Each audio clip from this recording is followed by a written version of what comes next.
নমস্কাৰ বন্ধু বান্ধৱীসকল আমাৰ এই নতুন চেনেল ইনফৰমেশ্যন আসামলৈ আপোনালোকক স্বাগতম জনাইছোঁ সো আজি আমি কথা পাতিম আপোনাৰ ভোটাৰ কাৰ্ডখনে আপোনালৈ কেনেকৈ বিপদ কঢ়িয়াই আনিব পাৰে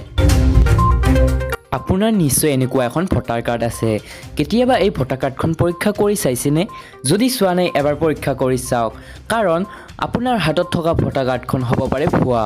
হয় আপুনি ঠিকই শুনিছে ভাৰতীয় নিৰ্বাচন আয়োগে আপোনাক দিয়া ভোটাৰ কাৰ্ডখন হ'ব পাৰে ভুৱা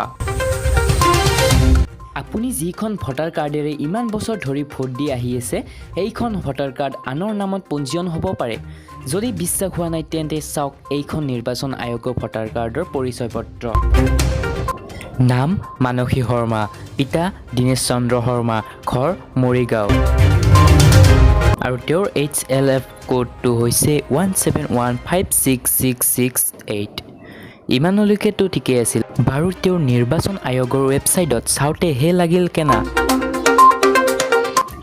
electoralsearch.in নামৰ ৱেবছাইটটোত HLF কোড 17156668 নম্বৰৰ বিপৰীতে আছে মৰিগাঁৱৰ মালিনী বৰ্মনৰ নামহে যদি এতিয়ালৈকে আপোনালোকে ভোটাৰ কাৰ্ডখন পৰীক্ষা কৰা নাই অতি সোনকালে কৰি লওক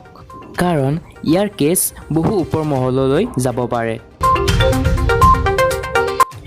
যদি আমাৰ এই সৰু ইনফৰমেশ্যনখিনি আপোনালোকে বুজি পাইছে তেনেহ'লে এটা লাইক কৰি জনাই দিয়ক লগতে শ্বেয়াৰ এণ্ড ছাবস্ক্ৰাইব আৰু কাষত থকা বেল আইকনটো বজাবলৈ নাপাহৰিব